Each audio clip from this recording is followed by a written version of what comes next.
event, Barry Avrich in conversation with Eric McCormack discussing The Devil Wears Rothko. Book Soup has just celebrated our 50th anniversary. You missed our big celebration over the weekend, but please check out our website or follow us on Instagram to get more info on more exciting upcoming events. And now to introduce our special guests. Eric McCormack is an actor, writer, and producer known for his Emmy Award-winning performance in Will and Grace and the Broadway revival of The Music Man. Barry Avrich is a veteran documentary filmmaker and producer that has directed and produced over 50 films, including Made You Look, Born Hungry, Prosecuting Evil, Blurred Lines, and David Foster, Off the Record. Avrich has authored 5 books, including Moguls, Monsters, and Mad Men. Please help me give a very warm welcome to Barry and Eric.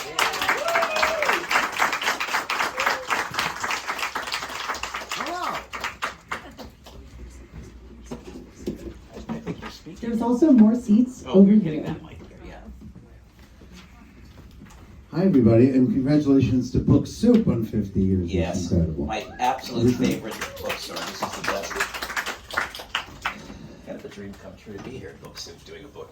No kidding. And if you're wondering why me, when Barry was asked, who would you like to moderate this incredible book and the discussion about it, he said, anybody from a sitcom, I really don't care. Yes. And Schwimmer was busy, so Yes. here. Jason Alexander was. Jason said not a chance. Yeah. Um, Sorry. We actually go back 40 years. We were in college together, sort of. We never really knew each other at a university in Toronto, formerly known as Ryerson. We knew each other's friends. Girlfriends. So your very first student film, you hired my 2 pals, Scabby and Bart. Correct. He was in the film department, we were in the theater department. You'd think they would meet. We never met. We were across the street from each other, we never knew. But your first film was called The King of Yorkville. Correct. Is that right? Yes. And it was very moving. That doesn't sound sincere, but is it because you weren't in it, or is that what happened? I have to ask you. Yes, I was very jealous of Bart. I have to ask you. Yeah. You've done these before. You said you got that I've got to ask you about your favorite I have no time idea what you're talking in a about. bookstore. No, not my first book signing, but the first one in for a book way back when in the publisher.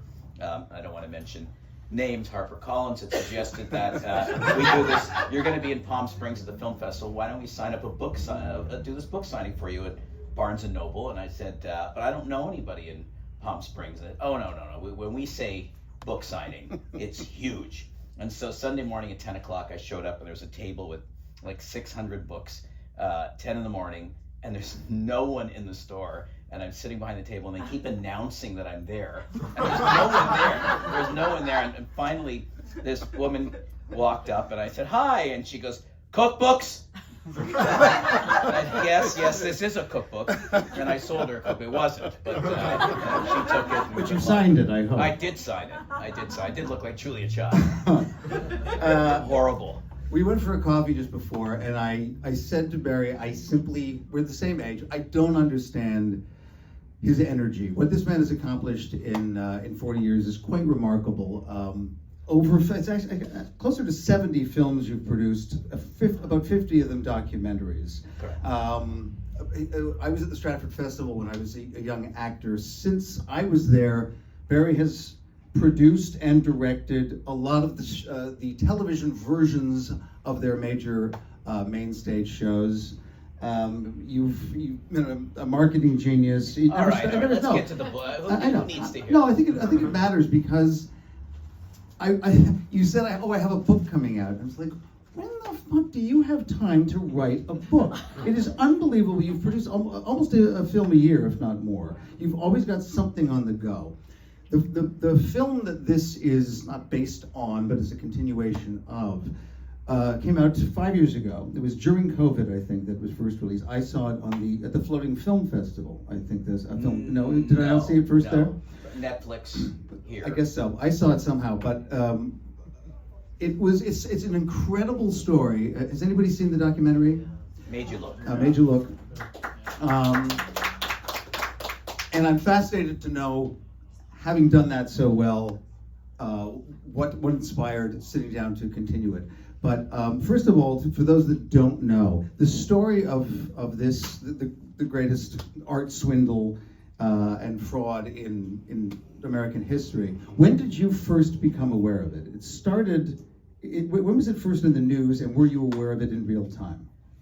I wasn't. I had finished a film called Blurred Lines for Netflix that looked at the art world, because I was amazed that, I would go into galleries in New York City, these beautiful, beautiful galleries, and those that are here that are collectors, and I know some of them, unless you're known as a collector, they have no interest in talking to you. So you go in and then there's beautiful art, there's no prices. Somebody hands you a piece of paper and doesn't make eye contact with the list of the art, and they're watching in cameras on a second or third floor and go, I don't know him.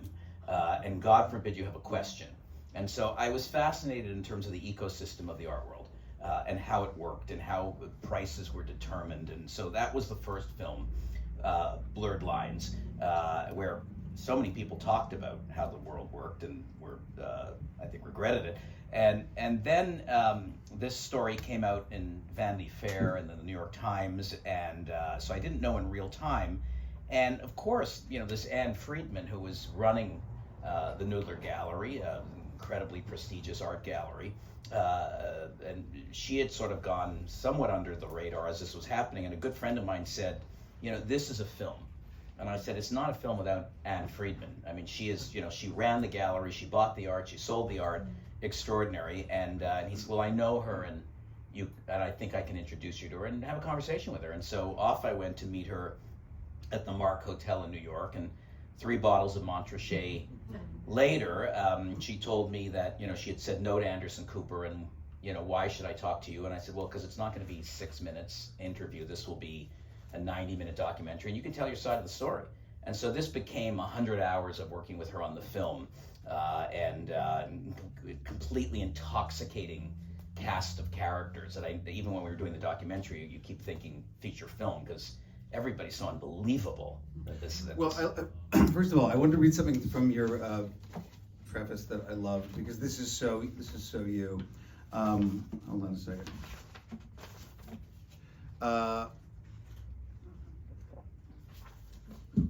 This man's filming, which I will be sued at some point with something I've said.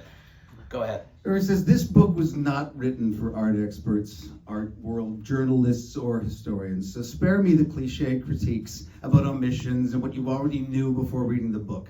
I wrote this for anyone who loves a great crime caper. The structure of the book is such, I want the reader to understand the art world, the collectors, and what led to this perfect storm. Welcome to a world to which you are mostly not invited. Some people love art, others don't care about it at all. They just make the world uglier by preying on those who have a passion for art beyond reason. And I zipped through this today because I didn't get my copy till later, but what I could, first of all, the cast of characters, you actually list at the beginning of the book, he lists the cast of characters like it was a fiction, because sometimes it feels like a fiction. And an ugly fiction, you use the word ugly. It is, the art world has always felt, this is a word you use several times in the book, opaque. It doesn't feel like any of us are welcome to it. And yet, you found your way in to these people and this crazy story.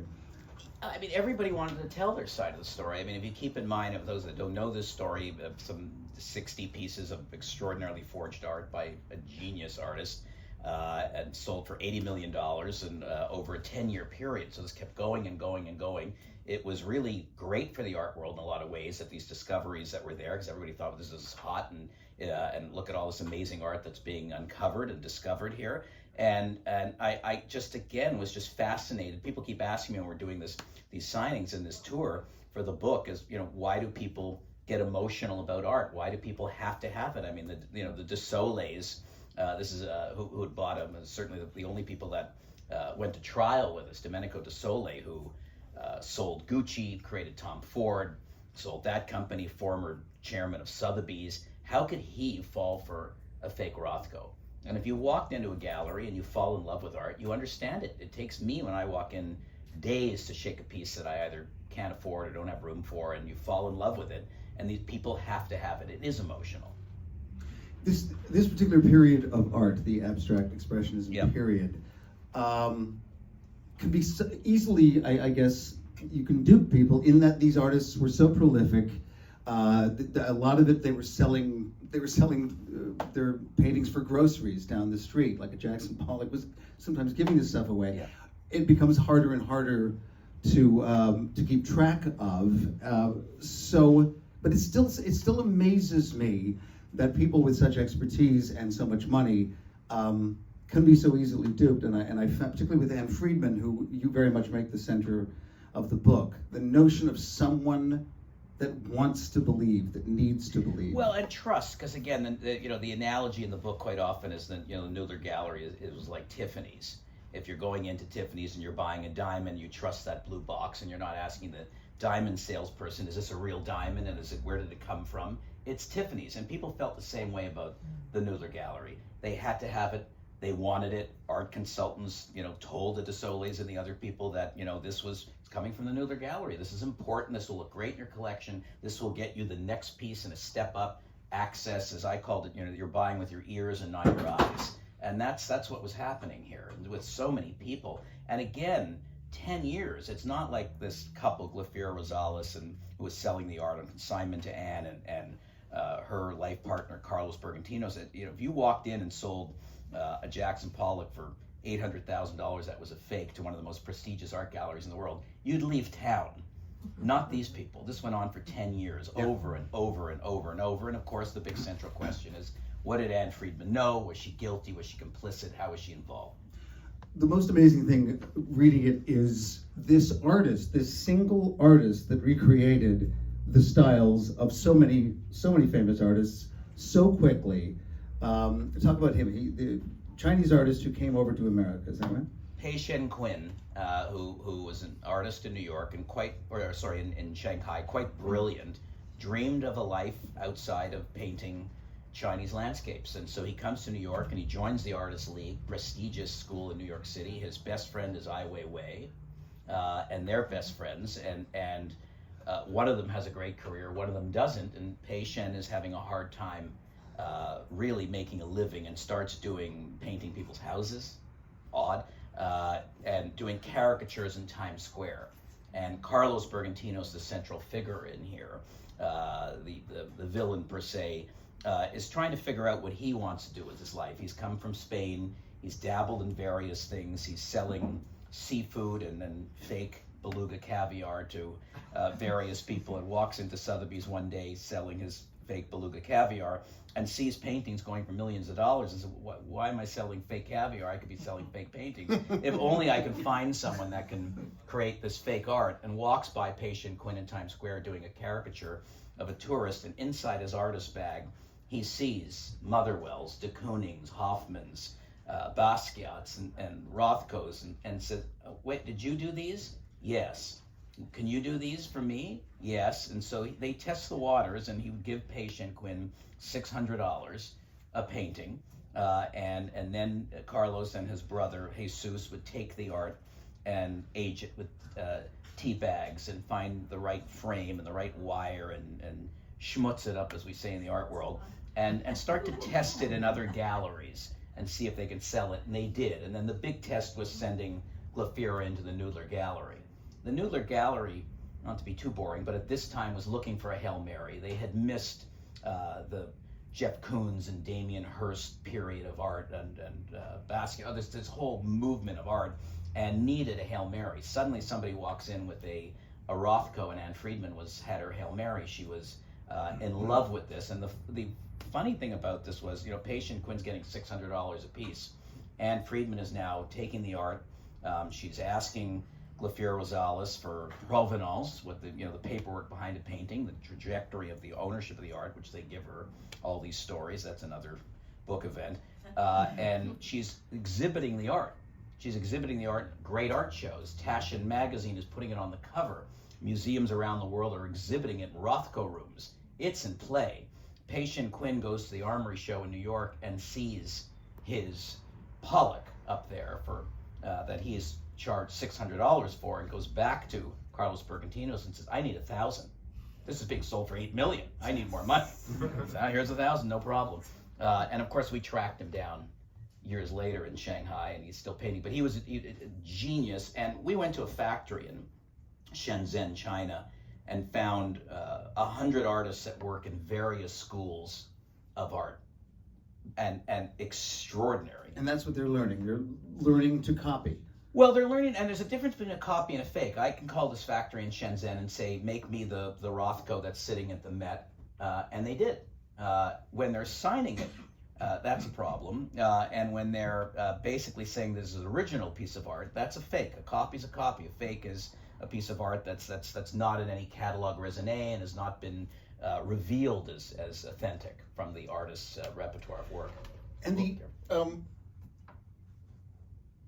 first of all, his painting's unbelievable, but then the work that Carlos and Jesus did with tea bags and burying it in the earth, and how did they learn that? That's the part that knocks me out.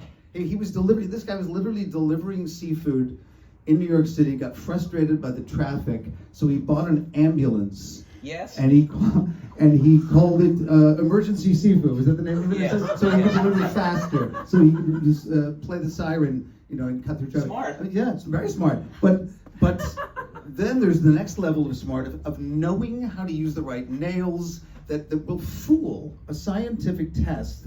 Well, in his house and in Patient Quinn's garage in Queens, they found hundreds of envelopes with nails from certain periods. Carlos would go to hardware stores and get me nails from the 50s, and where does coming a box of this? I mean, he did tons and tons of research. They were great con artists. They did the work. How many ultra rich people who ultimately, by the end of the book, you're really freaking tired of hearing about them, and they're complaining. But how many were duped? How many people lost money they never got back? Well, I mean, who knows? I mean, in this particular case, we know of there were two galleries and another gallery, Anne Friedman, did not know at the time that Glafira was selling to Julian Wiseman, another major gallery in New York City, and there were others involved as well. I mean, there's 60 pieces that we know of for sure. The interesting thing about the 60 is that only 11 people sued. Only one went to trial, Domenico De Sole. Other people, the 11, they all settled. One of the great stories was Pierre Lagrange, who was is a enormously successful hedge fund trader in London, England, who buys a Pollock, a magnificent Pollock from Anne Friedman for I think $16 million, and has no idea that it's a fake. He misses all the headlines that are going on. The gallery closes. There's indictments going on, and his wife catches him in bed with a man and asks for a divorce, and suddenly the Pollock needs to be sold. He needs to settle. And Christie says, well, we need to authenticate this because there's been some fakes going around, and it's a fake. And he flies to New York City and meets with Anne Friedman at the Carlyle Hotel and says to her, I want my money back. And her response, and she admitted this, the film and in the book, says, I'll find someone else to buy it. And he said, what are you talking about? This is a fake. Because she never believed they were fake. She never believed the reports. And he gets on his table. I interviewed the waiters at the Carlyle Hotel. He gets on the table and said, I will set you on fire. I want my money back. And he settles. But again, Eric, to your point, some 49 people never came forward. They were embarrassed. They didn't want a headline. They might not know. I mean, we're going to go through the greatest transference of wealth in the next 100 years, where kids don't want their parents' art. They don't like it. They don't want it. They're going to sell it. And there's going to be a lot of discoveries. Wow. The other thing that came up for me was the notion, and you bring it up near the end of the book. Why do we buy art? What do we want from art? Is something that you paid $100 for at a garage sale, can that be worth more to you than a Rothko? And the answer is, of course. It's supposed to be emotional, but for virtually all the characters in here, it is financial. It is about status. It is about investment.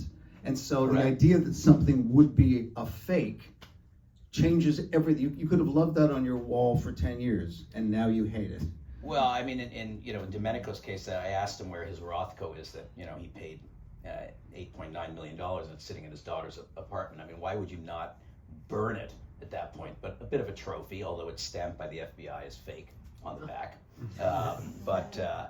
There is, I mean, I didn't come through the film or the book being discouraged or despondent. I mean, I still collect and buy. I'm more careful about it, perhaps, but I still love what art does to me and how it makes me feel. And so I'll never change, but no one will learn a lesson from this book or the film or anything else. This is going on daily, and especially with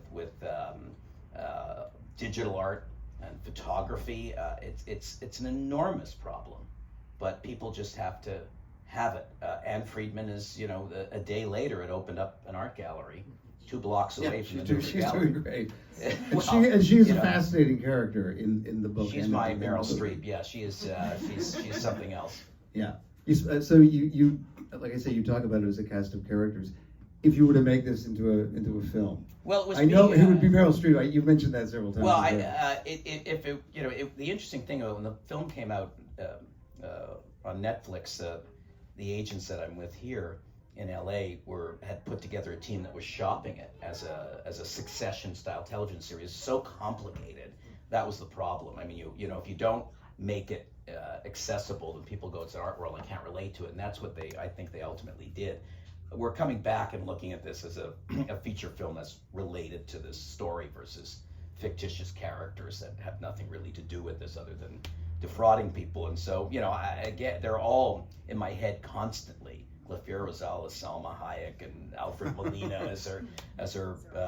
Oh, it's Carlos? Yeah. Yeah. That's good. Yeah. It's fun. It was fun. It was fun. And it was fun unpacking this again. One of the great things, too, is that people ask, was there anything new in here? And then the lawyer, when we were doing the film, the lawyer that represented Carlos Bergantinos, who hadn't spoken to you. No, he refused to because there was still litigation going on all over the place. He came forward when he heard the book was being done and was an incredible interview in terms of the psychology of Carlos. So the lawyer felt that Carlos was grooming him. He would take him on these luxury cruises and teach him about art, and he realized at one point, wait a minute, he wants me for this scam, and knew that it was going to go forward and backs away, but of course still is his lawyer. So he was a phenomenal new entree into the story for me.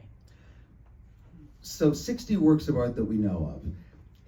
In your opinion, having done the film and the book, at what point should Anne Friedman or somebody have said, there is no way this many unknown works of art could come through one source? Such a great question. I mean, with Anne, in the first meeting and then in every session of filming with her, 100 hours with her, my crew we'd go and have dinner and they would vacillate.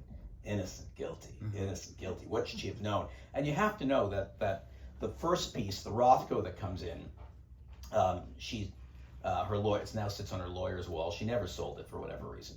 The Pollock, the next piece that comes in, she sells to a gentleman from Goldman Sachs, and he, for whatever reason, insists that she write down, if this is a fake, I want my money back. And he's somewhat suspicious because the price is just too good. You're buying a Pollock and you're buying it still millions of dollars, but it's still a good deal. Yeah. So he has it tested, and it comes back fake. This is painting number 2 in this relationship, and she gives him his money back because that was the deal that she had, but says that the report is not true. That discoveries are found all the time, and you can't really authenticate art, and it's completely untrue. And so she goes on with this, and so there's red flags along the way. And her defense was that a couple of things. One, that discoveries are found all the time. The provenance was shaky, but still it happens all the time. People want to sell art and get rid of art. They find things in basements or in barns. It happens. And then she did have experts come in, major experts. David Anfem, who's the leading expert in the world on Rothko, Mark Rothko's son, who came in, and Anne claimed that they came in. They never wrote to her and said, we officially authenticate this art. They didn't want to be sued, but they said, this is beautiful, Anne. This is beautiful. So when she'd sell a piece, she'd say, David Anfem, authenticated. Rothko's son authenticated. This comes, she'd list all those as people that had seen it. When the Domenico de Sole trial happens, trial of the century, Michael Hammer owns the gallery, they're all going to testify. All these experts come in and say, we never said any of that. They all lie because it was their reputations. This was good for the art world. And they were all getting paid as consultants. Right. So, and again, the people that were selling the art to or consulting to the collectors, great consultants, prestigious consultants, were also telling the collectors, this is important. This is beautiful. They believed Noodler. So back to your question of what Anne Friedman should have known.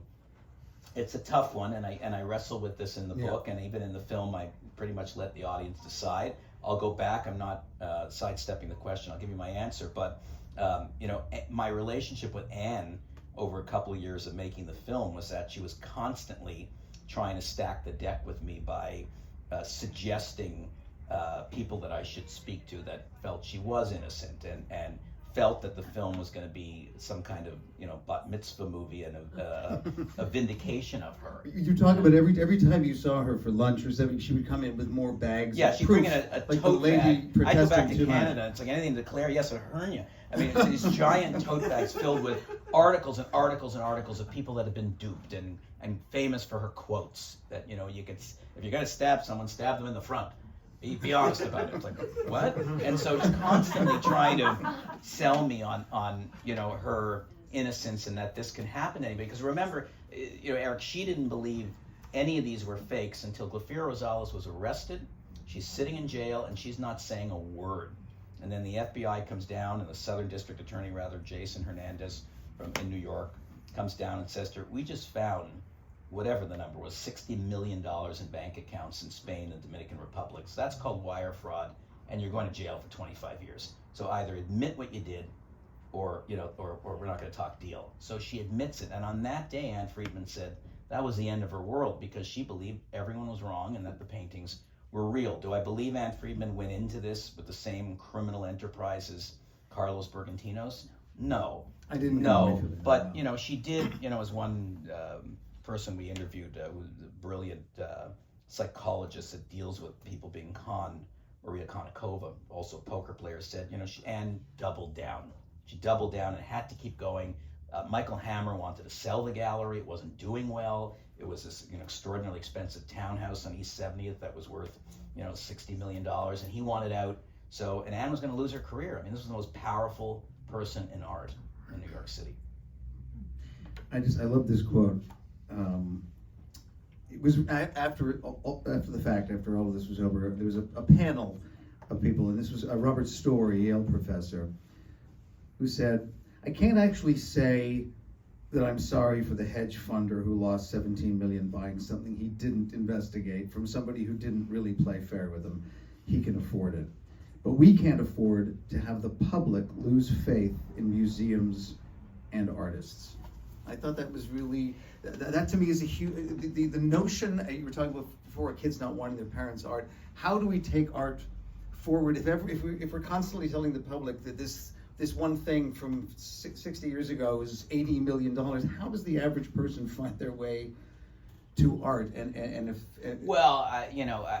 think, first of all, I think you collect art at any level, whether it's a movie poster or a lithograph or whatever. You begin with what makes you feel good. I don't think anybody walking away from this is walking into museums and saying fake. The MoMA shit, LACMA, it's all fakes. I don't think anybody's doing that. There's no question that there are museums all over the world. As Thomas Hoving said, he believes 40% of the art, that hangs in museums and around the world is fake. Incredible. I know specifically of museums that have not brought art up from downstairs from their vaults because they're suspicious. It is suspect. So. It is a buyer beware world, but I don't think people have looked at this and said, I'm going to stay away from art. I was just saw the Hockney exhibit in Paris, which was probably one of the greatest collection of his work I'd ever seen. Louis Vuitton Museum, and lineups. I mean, people are, genuflect in front of art. It's beautiful. It's beautiful, beautiful work. I think when you're dealing at this level or anything that's expensive, you have the right to ask. And again, greatest provenance in the world is the artist standing in front of that painting, a picture of him, when he's painting it. Beyond that, it's up to you. Who are your favorites? Because you've been collecting for a long time and admiring it. Who are your favorite artists? You know what? I like artists that are alive. I think it's a better way to protect yourself. I like supporting emerging artists and certain schools of art. Rashid Johnson, Adam Pendleton. There's a bunch of artists that I'm in love with that tend to be abstract artists as well. I'm not a landscape person. On the Canadian side, Colville. It doesn't matter as long as it speaks to me. But it's an addiction for if you've collected art. And as I said, I go into galleries in every city that I'm in. I don't care what city I'm in, and it's if I can't have it, it's emotionally jarring for days to stop thinking about it. And of course the galleries are on you and they're sending you pieces, and somehow they found a picture of your house and they show you what it looks like on a wall, and it's like, oh my god. See, we'll deliver it to you and you can buy it over 42 years, and it's like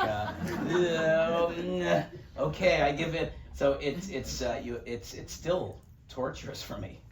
Because the ownership, the having it, the seeing it every day. That's it. It's not about, there's these vaults all over the world, these free ports they call them, where people are storing art to avoid taxes, and they're the Mugrabi guys who've got the largest collection of Warhols. I don't relate to any of that. I'll never say, try to flip one thing for another. Anne Friedman was swapping with Carlos Bergantino's real art for fakes, because she just, was in love with that. And the interesting thing about her is that, over the 10 years, she made close to $10 or $12 million in commissions, never spent a nickel of it, sat in a bank account. So whether she believed at one point that this house of cards was going to come down, I don't know. But, again, it comes down to how does it make you feel, not as a form of currency, which for most people it is. If you could own any work of art, what would it be? Something that you'd paint. Thank you. What if it was just body painting? What if it was just me in shades of green? If I can flip it, yeah. I don't know what that means. It would be the biggest How to pain. take the evening down another road to a different section of this bookstore. I think I meant to get to this before. What was it about the film that made you go, I need to explore this, I need to tell the story, because there's so much detail. You actually say in the beginning, if you don't care about this stuff, skip chapters 2 through 4. But that is fascinating stuff about the history of the gallery, the history of all of this. Was that just something that you thought? No, I need. I didn't feel. You're alluding. There's chapters that sort of early on that unpack. Who collects what, the demographics of art collectors and what the art world looks like. It's fascinating. I just felt it was important to set the table of what the market looks like. The art world right now is sagging, but and it's not great. But that'll change in a minute. When the Lehman Brothers collapse happened, it was the greatest day of Damien Hirst paintings ever sold in one day. It was like over 200 pieces. Something like that. It was insane. But again, I don't profess to be a great writer, and that's why I say in the beginning of the book, the reviews will come, and I'm sure there'll be all kinds of issues with it. I've been schooled by the Dominic Dunns of the world, who was a friend who I loved. I loved his writing for Vanity Fair, salacious, Shakespearean falls of the rich that I found interesting, and that's this delicious Graydon Carter-esque type of fun stuff I love. What else do we need to know before we all go and buy this book? I think questions, if they have. Yes, let's do that. First of all, has anybody read it yet, or is this all fresh for you? Read it. Oh, Lisa read it. All right. Yes, I listened to it because it wasn't available yet in print. Today. Did you do your own book? The audio thing? Yeah. I don't know if you've done this, but it is this. I did a book a couple of years ago called Moguls, Monsters, and Madmen, about these, which you hosted that launch, and the publisher came back and said, okay, Audible is going to do this, and I said, okay, great, when do I show up? And they said, they're not interested in you doing it. I said, but it's my book. I wrote it. And they said, no, they have voices that their readers like. We want a Barry Avrich type. And it's not you. And I listened to it, and it's like a computer reading it. Even Moguls is mispronounced. And so in this case, I said to them when we were doing the deal, I said, I have to do it. And they, oh, no, you can't. They don't want you. And I said, I've been talking. So I had to audition for Barry Averich's book.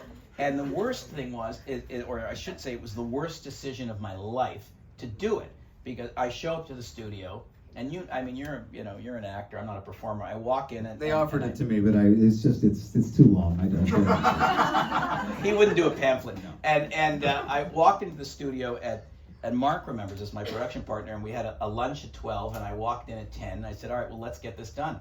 And the engineer and the other people on the line, Audible, were doing the patch, said, what do you mean lunch? And I said, well, I'll knock it off in 2 hours. It's under 300 pages. How long does it take you to read a book?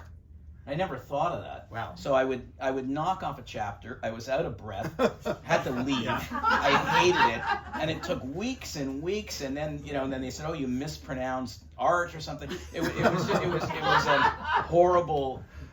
Should I ever do this again? I won't. I'll never, be so self-centered to say that I should voice it. Disaster. I did one. I did an Armstead Maupin's last book. I forget what it's called. I was excited. It was like great, but it's freaking hard. You're reading, and you want to read with some sense of I don't know if this is familiar with some sense of drama. Yeah, and I imagine. But also, did you give the characters voices? Did you make them different, or did they all just sound like Barry Avrich? I didn't give the characters voice. I wasn't going that far. I mean, this is wasn't that kind of money. Are there any questions for Barry on his 6th book? Hi, I'm Oh, curious. we'll come to you, sir. Yeah. Go ahead, Lisa. Don't be shy. I'm curious about Glafira's daughter, Isolina. Was that her name? And I think you had said in the book that she also opened up her own gallery, but I couldn't find her online. She's sort of been, and she might be here today. We've been sort of playing tag a little bit because I'm interested in where she's going with her career, because obviously she testified at her mother's trial that her mother was the subject of her father's abuse, and he made her do all of this, in which her father, who we tracked down in Lugo, Spain, never been there, basically said it was her idea, and she wanted status, and they blame each other, and the daughter, obviously interested in art, worked as an intern at the Noodler Gallery herself, has opened up various galleries, pop-up galleries in New York and Los Angeles, and at one point there were websites with Warhols and Basquiat's, and so who knows? Certainly offered her an opportunity to be in the book, but who knows? She doesn't have online presence, because now I forget the. She doesn't. I mean, there's she was interviewed recently for the New York Times on something coming out. We'll see what she said. I have no idea. Couldn't have been an easy life. Sir. Oh, yes, it's fascinating. I'll get the book. Thank you. I'm ready to get those. So I have 2 quick questions. One is, was there any overlap with the Mary Boone gallerist? And what? Mary Boone, who went to jail herself. Right. I think it was for tax evasion. I know it's a totally different, but I was just curious if any paths merged, in your research. She comes up a few times. She does. I mean, the interesting thing about that, and it's not really, they all knew each other, and they all knew Anne, and everybody had these, once Anne had gone down, it's classic, almost Hollywood story of, we knew, and they're all very jealous, and they're vindictive about her great run of success. Why does she have this art? It can't be real, and something's wrong about this, but yet, had Carlos gone to those galleries, and he does sell to other galleries, they would have taken it too. So, there is that merging. I mean, Anne, would divide an ocean walking down the streets in New York City in the art show. She was that person and so powerful. Everybody on her speed dial, from David Geffen to everybody was buying art. Steve Cohen, everybody knew her. And then, it was interesting to sit with her when we were starting the film and sitting at Jean Georges at the Mark Hotel where everybody's buzzing, but no one would talk to her. And the saddest thing I saw, which you have to be a human being no matter what she'd gone through, and what she'd been part of is that she was a great friend of Helen Frankenthaler, who was the wife of Robert Motherwell. She collected Motherwell, and both husband and wife were great. She came up with a brilliant idea of doing an exhibit called The Art of Marriage at the Minukin Gallery in New York City, and a book is published that she puts together. She basically curates the entire exhibit, and her name is nowhere to be found, and she shows up to the launch in New York and is told to sort of stay away, and that's destiny. Oh, wow, fascinating. The other question is just personally, if you saw these two recent, I think they've been streaming on Netflix, but I'm not sure. One is The House of Hammer, the documentary. Yeah, of course. And I know, because again, all roads are merging, with Michael Hammer, it's just like red flag right there. And the other one, I don't know if you consulted on it, Friends and Neighbors.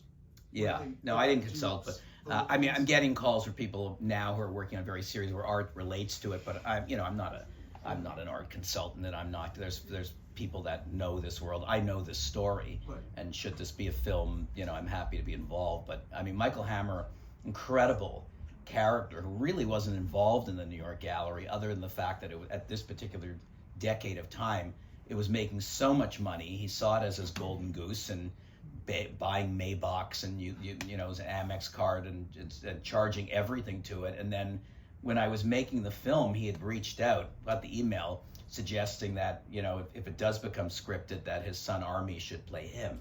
of course. What a comeback! Yeah. Another Thanks to family him. drama there. Yeah. Thank you. Anybody else? They're gripped. All right. Well, thank you guys for coming out tonight and supporting my dear pal Barry and this Thank you, incredible book Eric. you wrote. Fun. My pleasure. Thank Pick it up. Thank you. Give it up for Eric and Barry one more time. That was amazing.